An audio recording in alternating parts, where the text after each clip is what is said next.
సమస్య కాదు, విద్యార్థుల సమస్య, దేశ భవిష్యత్ సమస్య. ఇప్పుడు చట్టాలు ఉన్నాయంటే ఎప్పుడూ ఉన్నాయి, ఎప్పుడూ శిక్షలు వేస్తున్నారు, అయినా ఇలాంటివి రిపీట్ అవుతూనే ఉన్నాయి. అంటే జనరల్గా కేవలం చట్టాలు కఠినం చేస్తే సరిపోతుందా? ఈ వ్యవస్థలోనే లీకేజీలు ఎలా పూడ్చాలంటారు?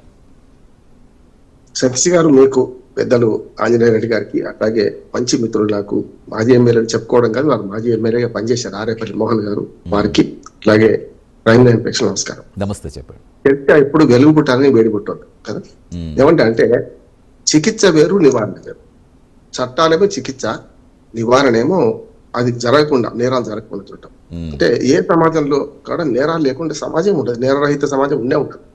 నేరాలు వస్తున్నది, కొత్త చట్టాలు అవసరం పడతాయి. ఎందుకు అని మోహన్ గారు అన్నారు, కానీ కొత్త చట్టాలు అవసరం పడుతుంది. ఇవాళ సైబర్ నేరాలు వచ్చినాయి, గతంలో చట్టాలు పనికి వస్తాయి. సైబర్ నేరాలు ఎందుకు చట్టం ఎందుకు చేసుకున్నాం?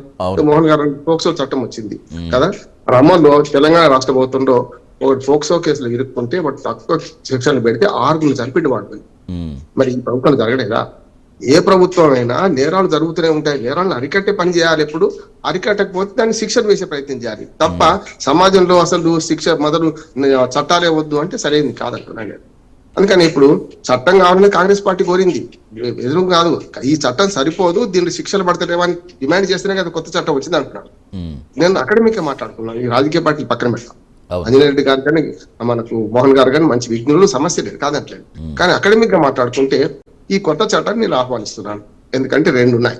ఒకటి నివారణ వేరు, నివారణ గురించి మాట్లాడతాను. నివారణకు ఏం చేయాలంటే దేశవ్యాప్తంగా నీట్ ఎగ్జామ్ నిర్వహించడమే తప్ప నేను మొదటి నుంచి అంటున్నాను. ఎందుకంటే 2019 కంటే ముందు నీట్ ఎగ్జామ్ వేరు రాష్ట్రాలు వేరు జరిగేది. తమిళనాడు అయితే గట్టిగా వ్యతిరేకించింది. మనం కొంచెం ఈ దక్షిణానికి ఉత్తరానికి మధ్యన ఉంటాం కనుక మనం వ్యతిరేకించే పెద్ద లేదు, కానీ తమిళనాడు గట్టిగా వ్యతిరేకించింది. మా రాష్ట్రంలో మేము నీటి పరీక్ష మేము పెట్టుకుంటాం, మీరు ఎవడు పెడతాం, కానీ అది కరెక్ట్ అంటున్నాడు. ఇప్పుడు ఏమైందంటే లీక్ జరిగితే బీహార్లోనే, ఉత్తరప్రదేశ్ జరిగితే మొత్తం దేశం అంతా రద్దు చేయాల్సి వచ్చింది కదా సతీష్ గారు, తప్పు కదా. అందుకనే చిన్న ఉదాహరణ అంటే ప్రజలకు అర్థమయ్యేది చెప్తాను. ఇప్పుడు మేడిగడ్డ బ్యారేజ్ కూలిపోయింది అంటున్నారు. మేడిగడ్డలో 85 పిల్లర్స్ లేకుంటే 17 బ్లాక్లు ఉన్నాయి. ఒక బ్లాక్ లో 6 పిల్లర్స్ ఉన్నాయి. ఒక కూలిపోతే ఆ బ్లాక్ లో బాగా చేసుకుంటే అయిపోద్ది. అంటే ఎందుకు నేను చెప్తున్నాను ఉదాహరణ అంటే మేడిగడ్డ మంచిదా కాదా చేసే కాదు ఇక్కడ సమస్య.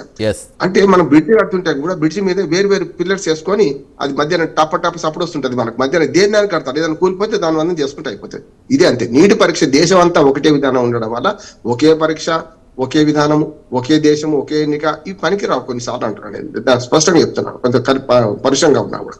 అంటే ఏమంటున్నానంటే ఇవాళ నీటి పరీక్ష 2 రకాలు పొరపడుతుంది. ఒకటి దేశం అంతా ఒక పరీక్ష వల్ల లీక్ అయితే మొత్తం దేశం అంతా నష్టపోయింది, విద్యార్థులు నష్టపోయారు, ఆత్మహత్యలు చేసుకున్నారు. రెండోది ఏంటంటే ఆన్లైన్ పరీక్ష మంచిది అని మొదటి నుంచి చెప్తున్నాం కదా.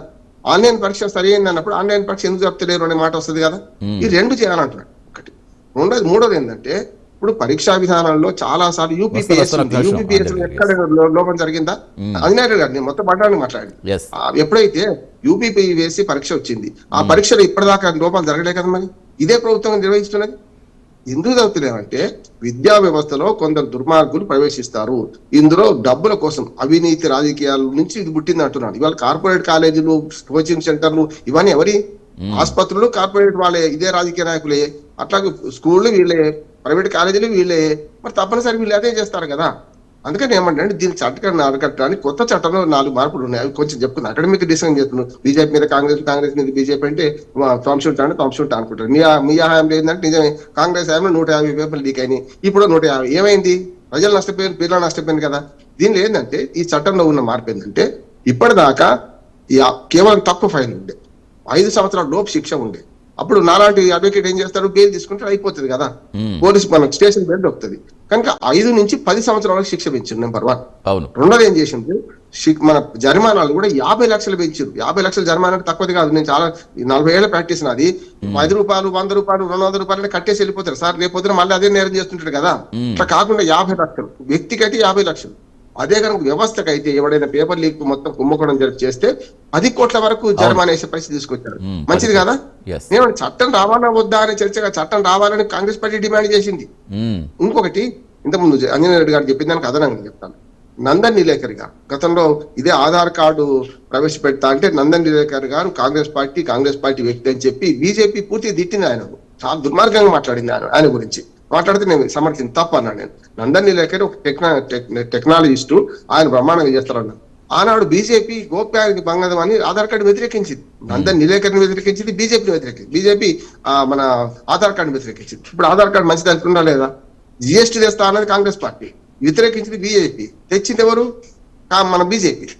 3 రైతు చట్టాలు తెస్తానని కాంగ్రెస్ పార్టీ 3 చట్టాలు తెస్తానని మేనిఫెస్టోలు పెట్టింది. 2019 మేనిఫెస్టో చూడమనండి మన్మోహన్ గారిని పెట్టింది. కానీ తెచ్చింది ఎవరు?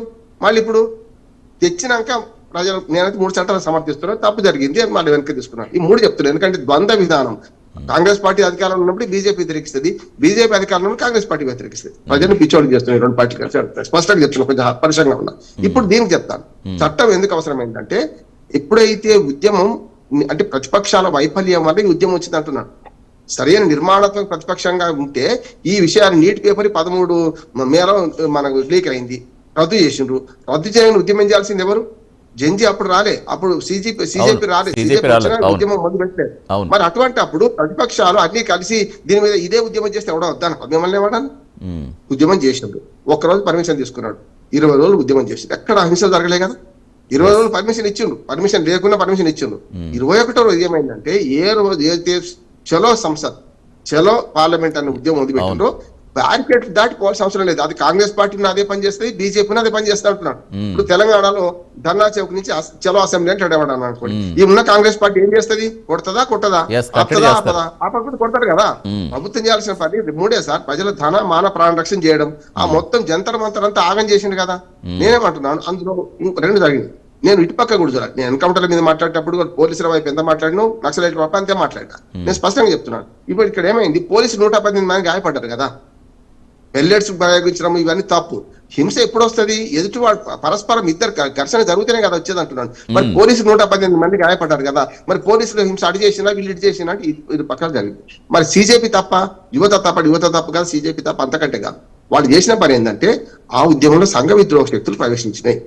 అందులో ఇప్పుడు కొత్త కాదు, చంపారణ ఉద్యమంలో ఇప్పుడు కాదు, గాంధీ గారు జాతీయోద్యమంలో చేసినప్పుడు మోహన్ గారు కాంగ్రెస్ పార్టీ కట్టర్ కాంగ్రెస్ మొదటి నుంచి, వారు ఎక్కడ ఏ పార్టీ మారలే. అటువంటిది ఆయన చూస్తే ఆనాడు గాంధీ మహాత్ముడు చోరాచోరీ సంఘటన జరిగిన తర్వాత పెద్ద ఎత్తున పోలీస్ స్టేషన్ల మీద దాడి చేసి ఉద్యమకారులు పోలీసులను చంపిండ్రు, పోలీసులను కాలబెట్టిండ్రు.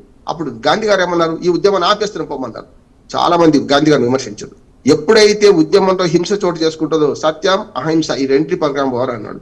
మరి వీళ్ళు కూడా మా పని చేయాలి కదా, సంఘ విద్రోహ శక్తులు అక్కడి నుంచి రావద్దు కదా. ఇంతకుముందు ఆయుధాలు ఉన్నాయని మోహన్ గారు అడిగారు. నిజంగా ఆయుధాలు అవసరం లేదు, రాళ్ళు చాలు. లారీలు ఎక్కడి నుంచి వచ్చినాయి అక్కడికి ఉద్యమ సమయంలో? జంతర్ మందికి ఎక్కడి నుంచి వచ్చినాయి? ఎవరు తీసుకొచ్చిండు? దీనికి ప్రధాన కారణం ఇంటెలిజెన్స్ వైఫల్యం. నేను బీజేపీకి వస్తున్నాను. ఇంటెలిజెన్స్ వైఫల్యం. అసలు గట్టిగా మాట్లాడితే ధర్మేంద్ర ప్రధాన్ మంచివాడు, నిజంగా చాలా మన ఇటువంటి పేపర్ లీక్ మీద ఉద్యమం చేసిన వాడు. నిజంగా ఎక్కడా కూడా ఆయన అవినీతి ఆరోపణలు లేవు ఆయన మీద. నిజంగా చెప్పాలంటే 3 రకాలుగా ఈ బీజేపీ ప్రభుత్వం విఫలమైంది. నెంబర్ 1, గోడుతో పోయేదానికి గొడ్డలు దాకా తెచ్చుకుంది. నెంబర్ 1. రెండోది ఏం చేసిందంటే, ఇదే హోంశాఖ కూడా విఫలమైంది. ఎట్లా? అక్కడి నుంచి రాళ్లు వస్తుంటే, ఇటు రాళ్లు పడుతుంటే, ఇటుపక్క అటుపక్క కొట్టుకుంటుంటే రాళ్ళు ఎక్కడి నుంచి వచ్చినాయి అంతకుముందు అనే ఏమంటే, హోంశాఖ ఏం సమాధానం చెప్పింది?